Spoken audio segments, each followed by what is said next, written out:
જો ભારતમાં એક સફળ સ્ટાર્ટઅપ બનાવવું હોય તો તેનો એક જ સરળ અને અસરકારક મંત્ર છે. તમારે ગ્રાહકને એવી પ્રોડક્ટ કે સર્વિસ આપવી જોઈએ જેનાથી તેમનું જીવન સરળ બને અને તેમની લાઈફમાં તે ઉપયોગી બને. બસ આ મંત્ર પર બે IITian યુવાને એવું કામ કર્યું અને તેમણે પહેલી બનાવી સ્વદેશી ઈ-કોમર્સ એપ્લિકેશન મીશો. મીશોએ એમેઝોન અને ફ્લિપકાર્ટ જેવા જાયન્ટ્સને ટક્કર આપવા માટે એક નવો રસ્તો પસંદ કર્યો. તેમણે દેશના ટિયર 2 અને ટિયર 3 જેવા શહેરોને ફોકસમાં લીધું.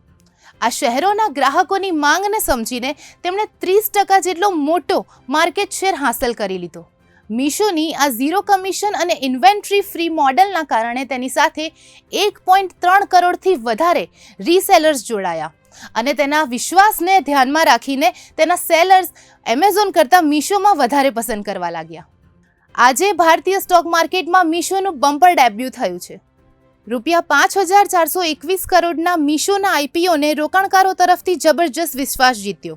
NSE પર મીશોના શેર ₹111ની ઇશ્યુ કિંમત સાથે ₹162.50 પર લિસ્ટેડ થયા, જે 46.40%નું મજબૂત પ્રીમિયમ દર્શાવે છે. BSE પર પણ શેર ₹161.20 પર લિસ્ટેડ થયો, જ્યારે લિસ્ટિંગ પહેલા ગ્રે માર્કેટ પ્રીમિયમ ₹43 હતું, જે અંદાજે 38% ગેઇનની અપેક્ષા હતી. લિસ્ટિંગની અપેક્ષા કરતાં પણ વધુ મજબૂત સાબિત થયું. નાણાકીય વર્ષ 2025 દરમિયાન 1.83 અબજ ઓર્ડર અને 19.88 કરોડ સક્રિય યુઝર્સ સાથે વોલ્યુમની દ્રષ્ટિએ ભારતનું સૌથી મોટું ઈ-કોમર્સ માર્કેટ પ્લેસ બન્યું છે. આ ઉપરાંત 23%ના year on year growth Amazon અને ફ્લિપકાર્ટ કરતાં વધુ રહ્યો.